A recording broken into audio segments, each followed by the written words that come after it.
جمال الوجود بذكر الإله وتصفو الحياة بنور هدى جمال الوجود.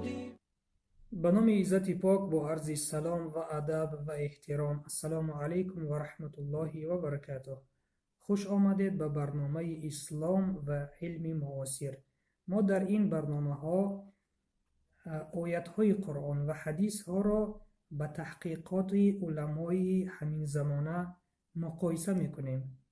برنامه امروزه درباره عالم غربی است که طول 25 سال در 7000 انسان تفتیش کرده برآمد و یک تحقیقات را انجام داد که این را ما به شما امروز دیده میبریم.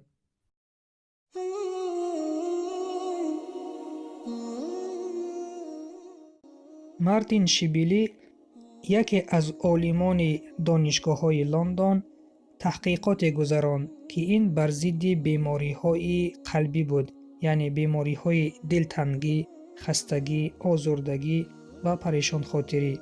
چون علمای غرب بر ضد این بیماری هیچ دوای درست کرده نتوانستند و این عالم یک تحقیقات را گذراند که به نتیجه آمد که این بیماری ها را می توان معالجه کرد.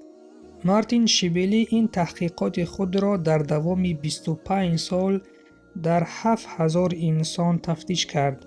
بعد تفتیش کردن به این نتیجه رسیدند که اکثر انسان هایی که بر اثر این بیماری از دنیا گذشتند عمری کوتاه دیدند.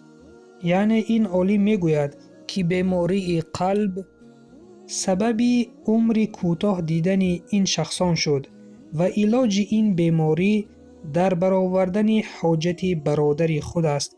کسی که برادر خود را یاری میرساند، خویش و تبار یار و دوست خود را یاری میرساند، حاجتش را میبرارد، او از این بیماری های قلبی نجات مییابد. و این چنین او میگوید انسان بخیل خودخواه است و فقط به خود اهمیت میدهد و فکر دیگران را ندارد.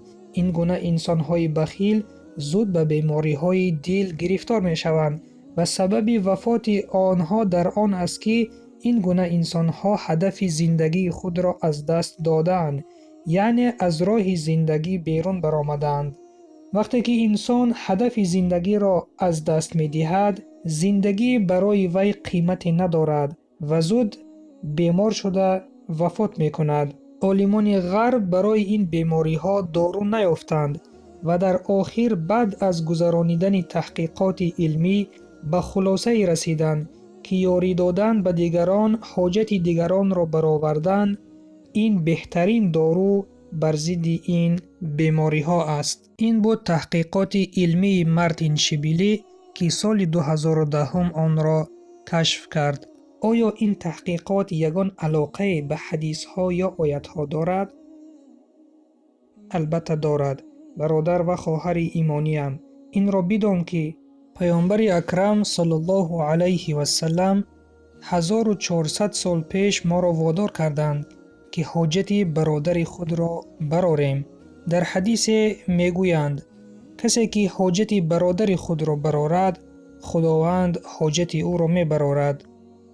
در حدیث دیگر فرمودند هر کس خواهد که رزقش وسیع و عمرش دراز گردد، پس پیوند خویشاوندی را قطع نکند.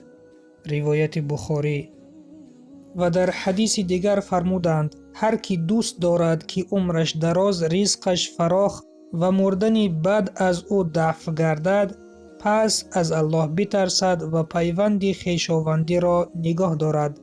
روایت بزار و حاکم. و این چنین الله سبحانه و تعالی می فرماید بسم الله الرحمن الرحیم واصبر وما صبرك إلا بالله ولا تحزن عليهم ولا تك في ضيق مما يمكرون. یعنی ای پیامبر صبر کن که صبر تو جز به توفیق خدا نیست و برایشان برای ایمان آوردن کافران غمگین مباش و از مکرشان دلتنگی ننمای. سوره نحل آیت 127.